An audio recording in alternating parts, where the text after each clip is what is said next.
if 2x minus y equals to 12 and x by x minus y equals to 7/9, then 5x plus 3y into 2 equals to কত? দেখো একটি previous ইয়ারের question কী করে করতে হয় দেখো, অবজারভেশন মেথড দিয়ে, ক্যালকুলেশন ছাড়া। x by x minus y এটা লিখে নিলাম, ওপরে কত আছে 7, নিচে আছে 9। x এর এমন একটি মান ধরো যেটা 7 এবং নিচের 9কে স্যাটিসফাই করবে। ধরে নিলাম x এর মান 7, তাহলে x এর মান যদি আমি 7 মনে মনে বসাই, তাহলে y এর মান যদি 2 বসাই মনে মনে, তাহলে দেখো 7/9 স্যাটিসফাই করছে। তাহলে কত ধরলাম, x এর মান 7, y এর মান কত হলো 2। এটাকে পূর্ণ করার জন্য এটার মধ্যে বসাও। দেখো x এর এখানে যদি আমি 7 বসাই তাহলে কত, 7 দুগুণে 14, y এর মান কত 2, 14 থেকে 2 বিয়োগ করলে কত 12।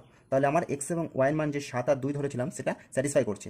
এবার এই সমীকরণটার মধ্যে বসাও, কত আছে 5x প্লাস 3y ইন্টু 2।